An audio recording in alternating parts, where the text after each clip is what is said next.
as we continue through the overview of the profiles, we're moving now to the influencer, which is a very interesting profile. And this is sales, communication, image, prestige, a whole lot of things that really drive the value system of an individual. So we've already done the accomplisher. We're now into the influencer. So the overview of the influencer, and again, there's the accomplisher, influencer, associator, and contributor. And I'll always repeat this. Everyone has all four profiles. All are equally as important. Everyone has a dominant and a subordinate. We know that based on the scores, based on the percentages, and that becomes the personal source code. Now the influencer is very different than all of the others.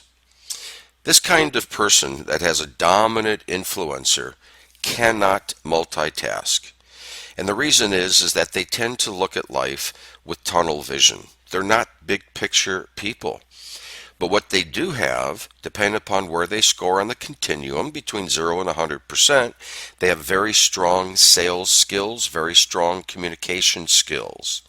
But one thing about the influencer, again, depending upon where they score, they need to have instant gratification. This is the kind of person, if they're a dominant influencer, if you say to them, wow, you did a wonderful job, you did a great job, they're going to cock their head, they're going to put their hand up to their ear, and they're going to say, I'm sorry, I didn't hear you. What was that? Because they want to hear it. And they want to hear it again and again and again and again. So not only do they need the instant gratification, they need a lot of accolades. They're also very high risk takers. And especially if something's very cutting edge, if a product or a service that they're representing is very cutting edge. And these are the kinds of people that are dreamers. There is no ceiling. The sky is the limit. They comprise a smaller percentage of the population, approximately 20%. Now let's go back to the skills. The sales and marketing, customer service skills, business administration and HR management skills, and the product and the technical skills. And you'll see that the influencer is green for the sales and marketing. They are very, very strong communicators, again, depending upon where they score on the 0 to 100% continuum. But look at this. They are now a red light when it comes to business administration and HR management, and they come to a yellow light when it comes to product or service. Now, there are some reasons. One, they cannot multitask. They are not team players. They tend to be lone rangers, which means they're not going to be good at business administration and HR management because they tend to be very selfish depending upon how high they get towards the upper 90s. They're also weak, not totally weak, but mostly weak in the product or the technical skills. They're not going to drill down and learn as much as they can about a particular product or service that they're representing. They're going to learn just enough so they can represent it. So here's the influencer. They're very confident, they're very charming, and they're very aggressive. They are naturally persuasive and very creative. They want to be successful. Then, in a lot of cases, depending upon what they've experienced in life, they are the wannabes. In other words, they want to be the accomplisher. They want to have the control that the accomplisher has. They want to be recognized, and most of all, they want to be considered prestigious and glamorous if their scores are high. Highly competitive and have a need to always win.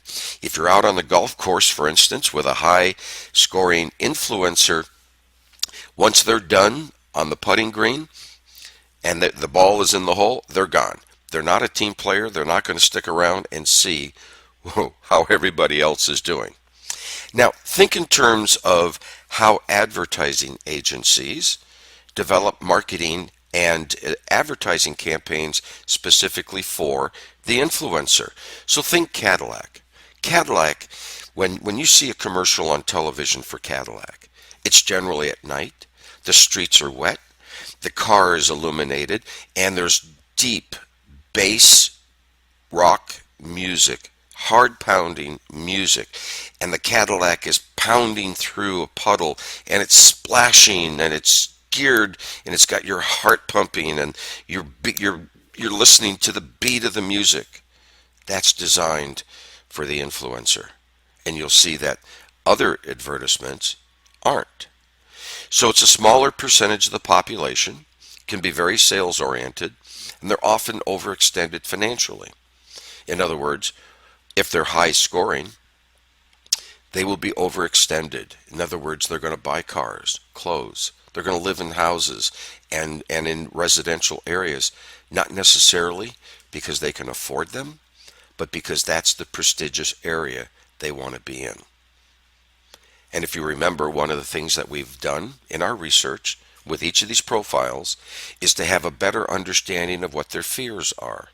The fear of the influencer is to appear misguided, lacking confidence, or confused, and they fear someone saying, "No, you're wrong." So what we've learned after doing all of these surveys and assessments that we have is that at approximately 40%, the desire to influence others appears to begin, but is supportive and not yet dominant. Now remember, the value system of the influencer is they value their ability to influence somebody's mind, somebody's decision-making process, somebody's buying process. And once the scores get up around 55%, their skills for sales ability and drive accelerates, it becomes stronger. And at 92% or above, what we found is that they become too dominant of an influencer. They tend to be too aggressive, too manipulative, narcissistic, selfish, not selfless. At 92% and above, you really want to be careful with this particular individual because they're going to look you in the eye and say what they think you want to hear as opposed to what truly is real. Their value systems, very different than the others.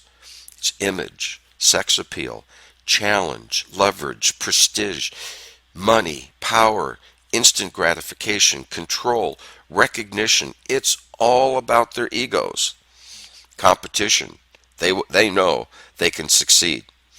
So from a business standpoint, they're going to seek a sales-oriented business or any kind of business where they can change people's minds, people's value systems and buying patterns. Investment levels, if they're going to go into business for themselves, is not an issue in their opinion. So you have to make sure that they can afford whatever it is that they're doing. They love retail if it's fashionable.